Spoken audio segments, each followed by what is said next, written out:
बिस्मिल्लाहिर्रहमानिर्रहीम। बायोस्टैटिस्टिक के टॉपिक 4 जो कि डेटा डिस्क्रिप्शन में है और ये चैप्टर 3 का पार्ट है। आज के इस शॉर्ट वीडियो लेक्चर में हम डेटा डिस्क्रिप्शन पे थोड़ी सी बात करेंगे और साथ में जो इम्पोर्टेंट कॉन्सेप्ट्स हैं जिसमें हमारे पास पैरामीटर्स आते हैं, स्टैटिस्टिक आता है, मीन, मीडियन एंड मोड का कॉन्सेप्ट आता है, वो हम पढ़ेंगे। इस यूनिट पे थोड़ी सी बात कर लेते हैं।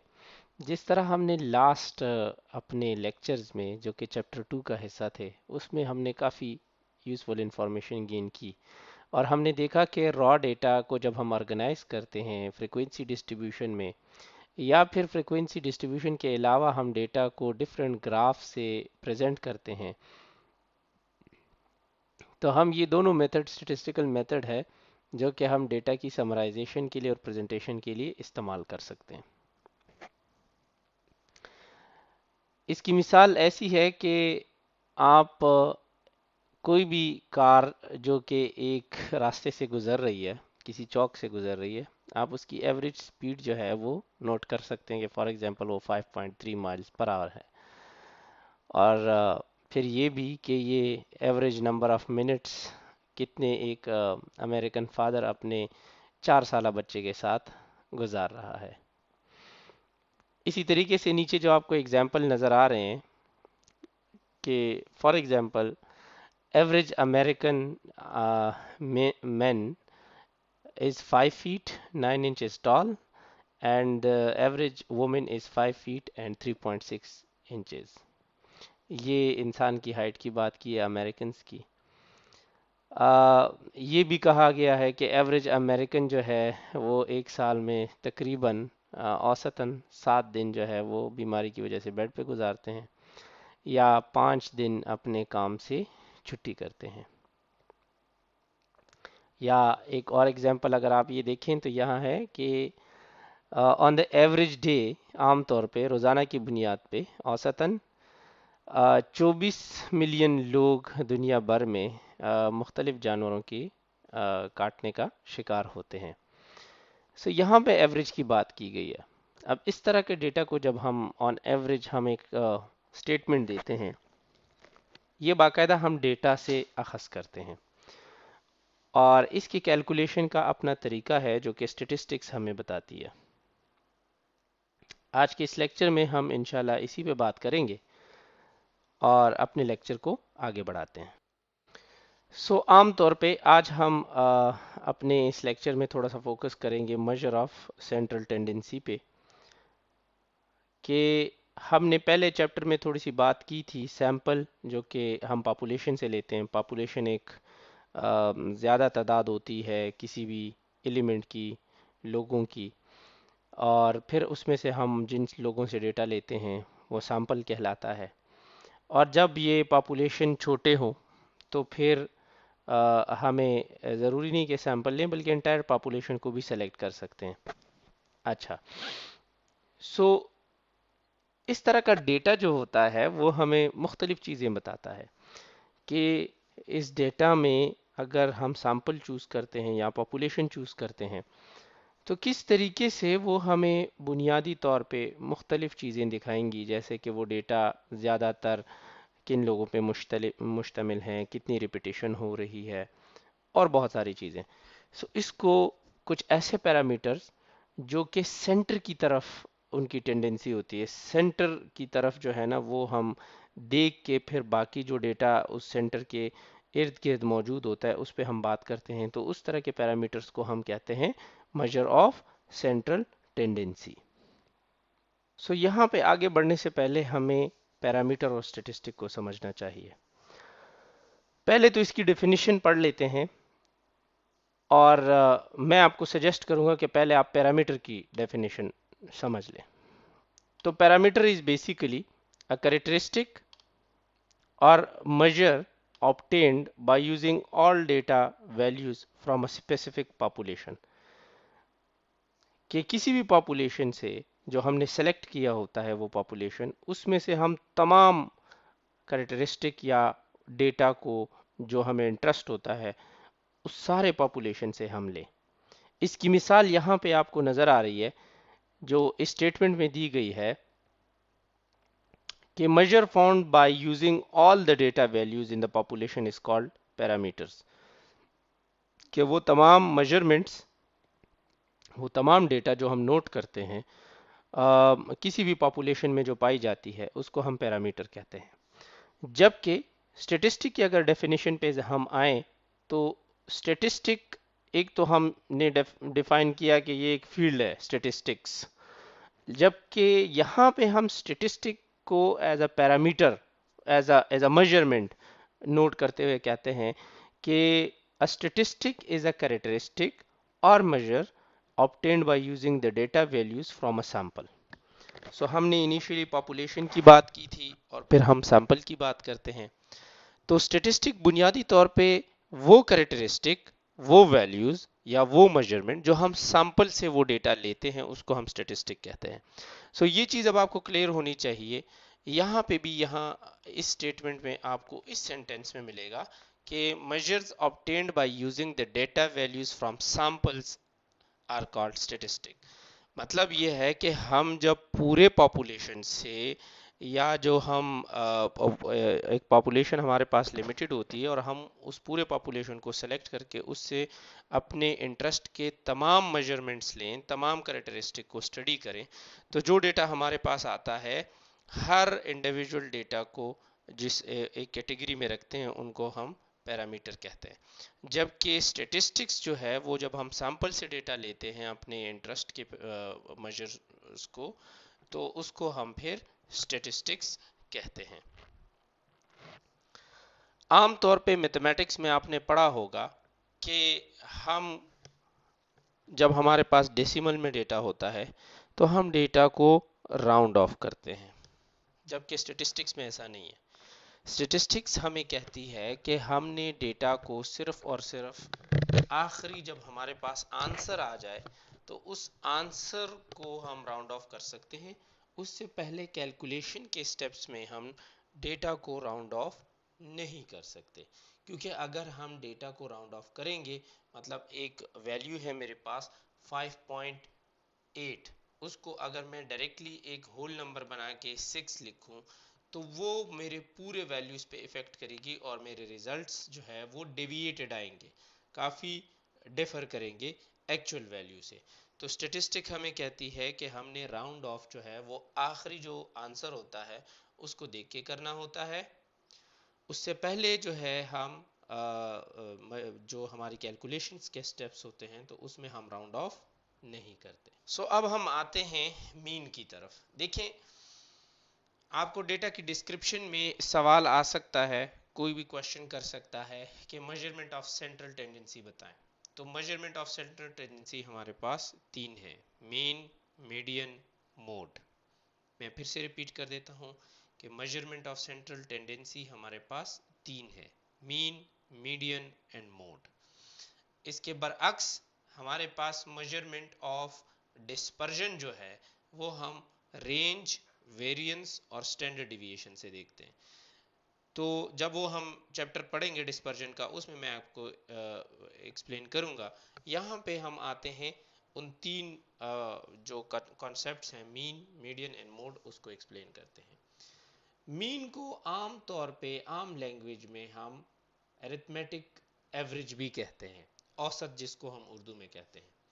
और ये हम ऐसे करते हैं कि जितनी भी वैल्यूज हमारे पास होती है उसको हम प्लस करते हैं और फिर उसको डिवाइड करते हैं टोटल नंबर ऑफ वैल्यूज पे।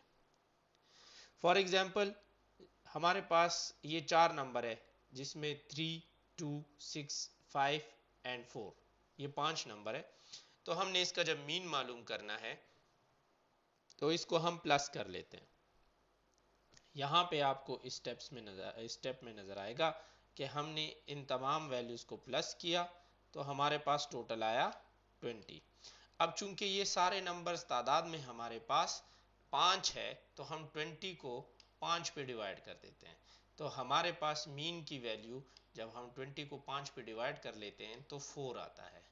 सो हम आम तौर पे डेटा में मीन को x के सिंबल से रिप्रेजेंट करते हैं।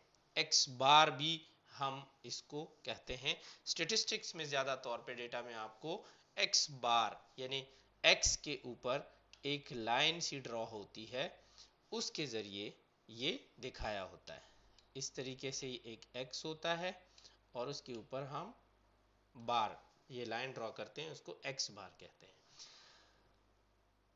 जो हमारे पास एडिशन का सिंबल है उसको हम समेशन कहते हैं और वो इस सिंबल से रिप्रेजेंट होता है जो कैपिटल लेटर जो ग्रीक का है सिग्मा उससे निकला है, डिराइव्ड है। सो समेशन एक्स मींस कि तमाम इंडिविजुअल वैल्यूज, अब जब तक इस पे ये बार नहीं होगा, एक्स पे जब तक बार नहीं होगा तो हर वो इंडिविजुअल वैल्यू जैसे इस डेटा में हमारे पास है उसको हम एक्स कहेंगे। लेकिन जब वो सारे प्लस हो जाए और हमारे पास एक मीन वैल्यू आ जाए तो उसको हम एक्स बार कहेंगे।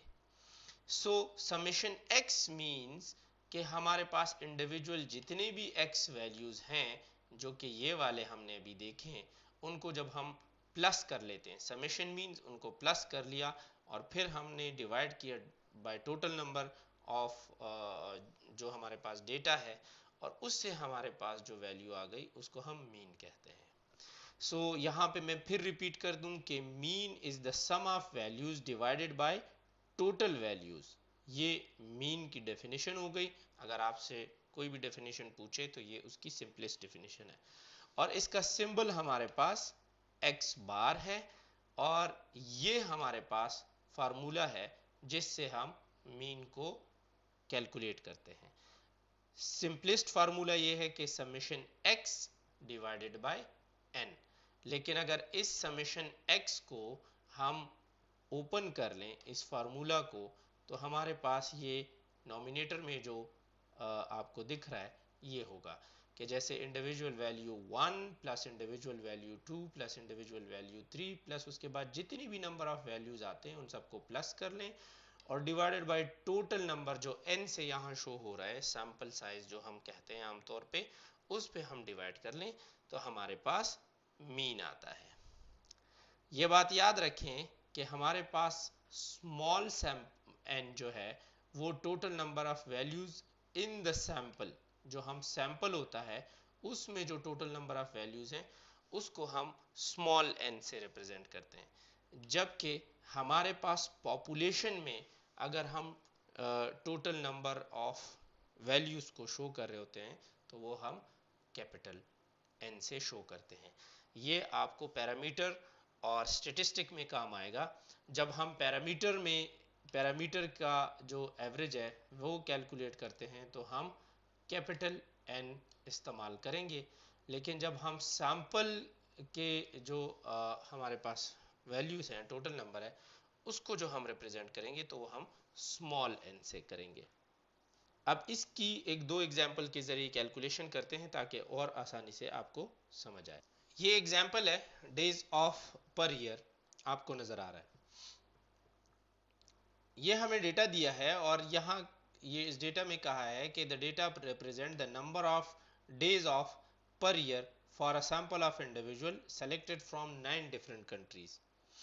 9 डिफरेंट ममालिक से सैंपल उन लोगों का लिया गया है जिसमें दिखाया गया है कि वो साल में कितनी छुट्टियां करते हैं और सवाल ये है कि फाइंड द मीन मालूम करना है। सो ये हमारे पास सैंपल है जो इंडिविजुअल्स का 20, 26, 40, 36 एंड सो ऑन। सो ये हमारे पास सैंपल है। सो इसका सोल्यूशन हम फार्मूला, आप सिंपल फार्मूला लिखें जो यहाँ पे हमने लिखा था कि x bar is equal to summation x divided by n और हम जो इंडिविजुअल वैल्यूज वो जो सैंपल में दिए गए थे वो सारे इधर प्लस कर लिए। टोटल इसको कैलकुलेट करें 1 2 3 4 5 6 7 8 9 बनते हैं तो 9 पे हमने डिवाइड किया। नॉमिनेटर को जब हमने प्लस किया तो 276 आया, उसको 9 पे डिवाइड किया, हमारे पास 30.7 डेज आ गए। सो हम ये कह सकते हैं कि the mean number of days of is 30.7 days. जो हमारे पास डेटा है ये शो कर रहा है कि औसतन 30.7 डेज, या इसको राउंड ऑफ कर लें क्योंकि ये पॉइंट के बाद हमारे पास 7 है जो कि 0.5 से ज़्यादा है, तो उसको राउंड ऑफ करके हम 31 कह सकते हैं। सो हम कह सकते हैं कि औसतन 31 दिन जो है वो उनको छुट्टी मिलती है। इस करंट डेटा से हमें ये मिल रहा है आंसर। दूसरा एग्जाम्पल हॉस्पिटल इन्फेक्शन के हवाले से है, और इसमें लिखा है कि डेटा हमें बता रहा है कि number of patient in a sample of 6 hospital, 6 hospitals हैं जिसमें हमसे पेशेंट का डेटा हमें दिया गया है, और उनको हॉस्पिटल के अंदर इन्फेक्शन हुआ है, हॉस्पिटल एक्वायर्ड इन्फेक्शन हुआ है। सो ये हमारे पास ये डेटा है, और उन्होंने कहा है कि इसका मीन मालूम करें। अगेन वही फार्मूला, उस फार्मूले के हिसाब से हम डेटा एंट्रीज कर लेते हैं, नॉमिनेटर और डिनोमिनेटर पे इसको डिवाइड कर लेते हैं। टोटल नंबर जो हमारे पास आते हैं उसको जब हम 6 पे डिवाइड करते हैं तो ये है 64.8। अब चूंकि हमारे पास 64 पेशेंट पूरे और 0.8 आधा पेशेंट, तो ऐसा नहीं है कि एक पेशेंट को आधा इन्फेक्शन हुआ है आधा नहीं हुआ। सो हम इसको राउंड ऑफ करेंगे, और चूंकि ये पॉइंट के बाद 8 जो है वो 5 से ज़्यादा है, तो वो बिगर नंबर इसके बाद जो आता है होल, तो उसके करीब है, तो हम इसको 65 भी कह सकते हैं। और अगर एग्जैक्ट हमने मेंशन करना है तो हम कह सकते हैं कि the mean number of hospital infection for the 6 hospital is 64.8। हम कह सकते हैं कि 65 मरीजों को इन 6 अस्पतालों में औसतन जो है वो इन्फेक्शन हुआ है। आते हैं अपने दूसरे कॉन्सेप्ट की तरफ, और वो है मीडियन। मीडियन की डेफिनेशन हम अगर पढ़ लें सबसे पहले, तो ये है कि median is the mid point of the data array. जो हम डेटा ऑर्गेनाइज करके एक लाइन में लिख लेते हैं, सो उसमें जो सबसे मिड पे दरमियान में जो नंबर आ रहा होता है उसको हम मीडियन कहते हैं।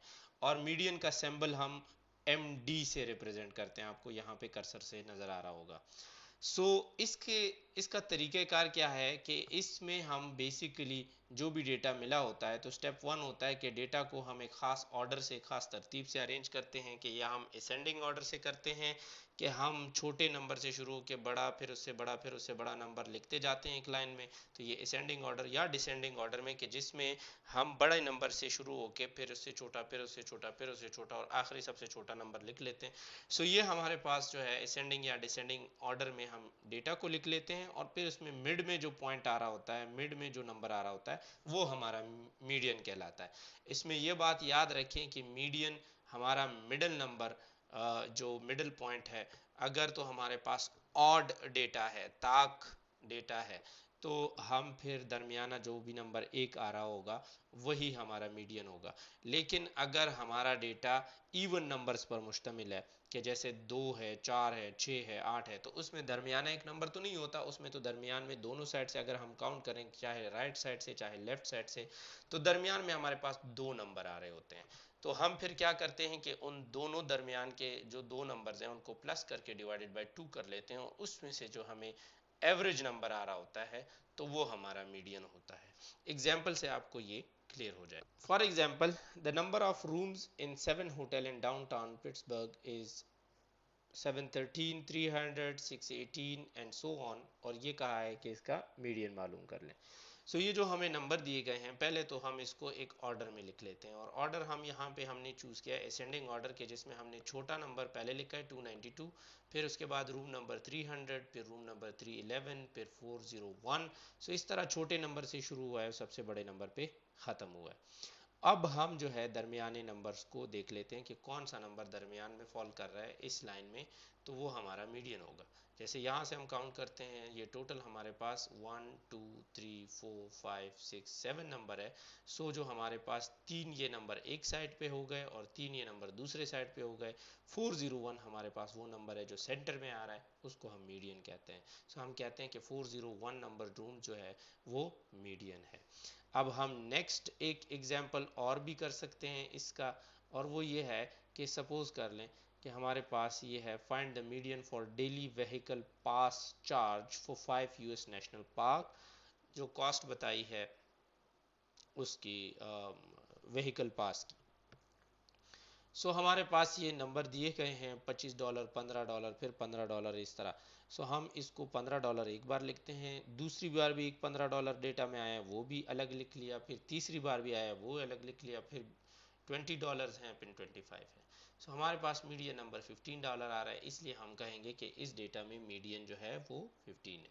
जहां पे मैं वो इवन नंबर की बात कर रहा था, तो उसका एक एग्जांपल कर लेते हैं tornadoes in the United state के एग्जांपल से, कि आमतौर पे यूनाइटेड स्टेट में जो हमारे पास टोर्नेडोज आते हैं 8 साल के पीरियड्स पे जो हमारे पास आए हैं, सो वो यहाँ पे लिखे गए हैं और उनका नंबर यहाँ पे डिफरेंट डेटा फॉर्म में शो हुआ है।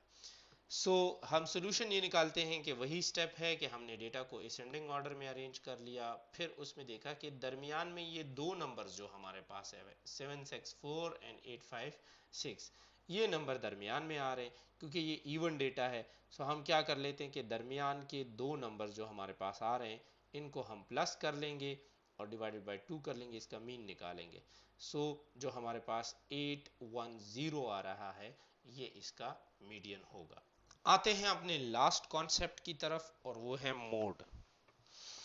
जो सेंट्रल टेंडेंसी में थर्ड मेजर हम स्टडी करते हैं उसको हम मोड कहते हैं। मोड की डेफिनेशन हम पहले पढ़ लेते हैं। The value that occurs most often in a data set is called mode. किसी भी डेटा में हमारे पास एक ही जैसा नंबर एक से ज्यादा बार अगर रिपीट हो तो उसको हम मोड कहते हैं। मतलब मेरे पास जो ऊपर आपने एग्जांपल देखी तो उसमें डॉलर्स में जो वैल्यूज थी तो उसमें 15 3 बार आया था, तो वो 15 का नंबर मेरे पास मोड कहलाएगा।